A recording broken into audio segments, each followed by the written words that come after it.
Ladies and gentlemen, can I ask you a question? How on earth does President Trump get a $1.2 billion loan against the Bank of America Center skyscraper he owns in San Francisco, alongside real estate giant Vornado? How does he get a $1.2 billion loan if his tax returns are the holy grail of criminality? Can somebody answer this question? They have nothing on Trump. They never had anything on President Trump. He gets a $1.2 billion loan. And then one rebuttal as well, it was really a bond. It wasn't a traditional loan. So what? Who cares how the lender structured the debt? Who cares? He's supposed to be radioactive. Nobody wants to do business with him. Yet, apparently, he can get a $1.2 billion loan. And there's not one article that you can find, because I've tried to find, and I can show you articles below. So this is the Daily Mail. Trump announces he has taken a $1.2 billion loan against the Bank of America Center skyscraper he co-owns in San Francisco with real estate giant Vornado. And the refinancing gives them a $617 million payout. Okay, so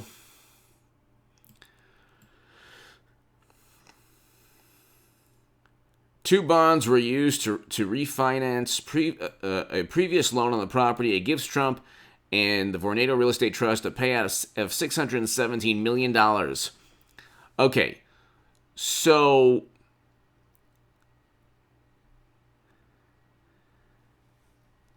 how does this happen when there's not one example of journalism prior to the past couple of years, and even the past couple of years?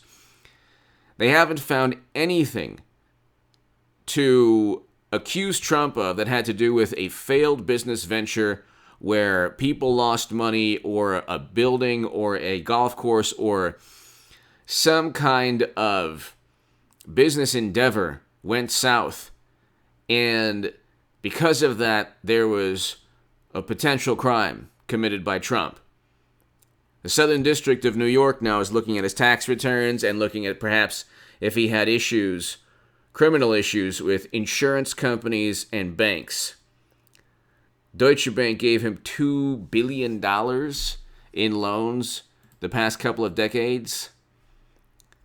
Here you go. This is an article in Market Watch, June 23rd, 2017. Donald Trump has had no trouble getting big loans at competitive rates. The idea that banks won't lend to Trump because of his bankruptcy history is the equivalent of fake news. So contrary to countless reports portraying President Donald Trump's relationship with banks as toxic, a new Market Watch analysis shows Trump has virtually no trouble getting loans on good terms these days.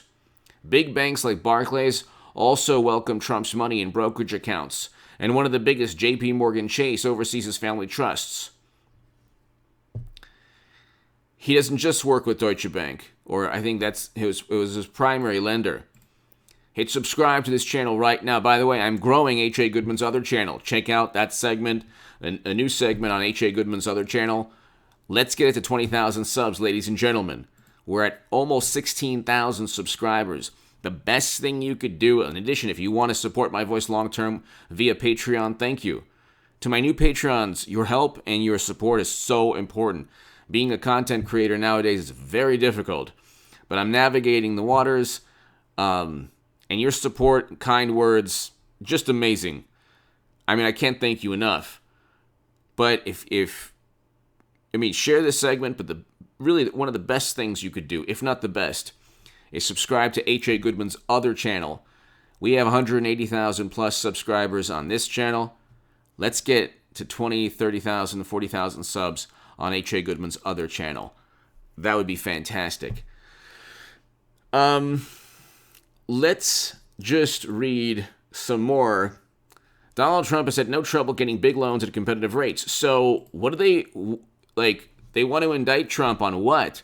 They might very well indict him, but they're not going to find anything. They're not going to find anything. That's the issue. I mean, they're not going to actually. There's two reasons why they are investigating him. Two possible reasons why they could be investigating him. One, because they truly care about justice and law and the rule of law. Two, they just want to knock him out of 2024, and they don't care about politicizing the Southern District of New York, which is basically Tammany Hall and an extension of the Democratic Party. How many Make America Great Again hats do you think people wear in the Southern District or the Mueller probe team? You think there was anyone who voted for President Trump?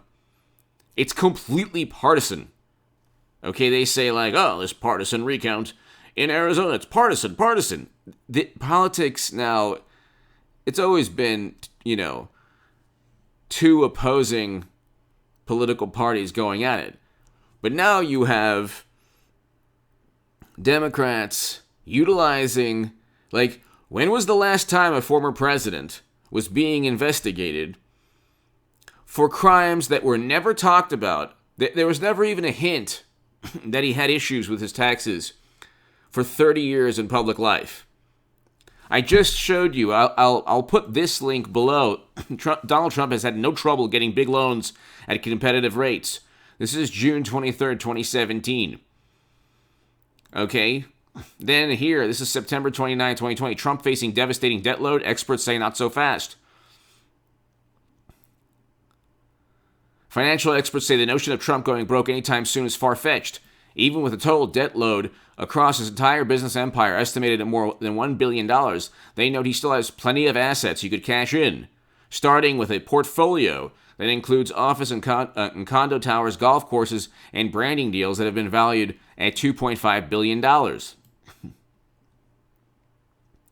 Based on Forbes magazine estimate of the value of his holdings, for instance, selling his partial interest in just two properties, a complex, this is the Bank of America complex that he got the loan from, that he used to acquire that loan, $1.2 billion, and he got, hundreds of millions from it. But anyway, an office complex in San Francisco and a Las Vegas tower that houses a hotel and condos could bring in $500 million alone. Well, he got a $1.2 billion loan. But that's just another article. I mean, there are so many articles.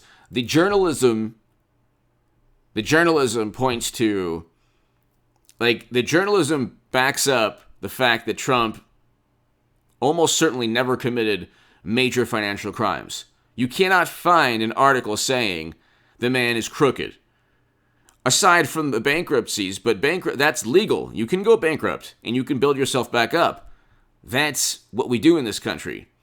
Or that's, I should say, what a lot of people do, or that's what Trump did. There's nothing wrong with building yourself up out of bankruptcy. That's actually a very good thing.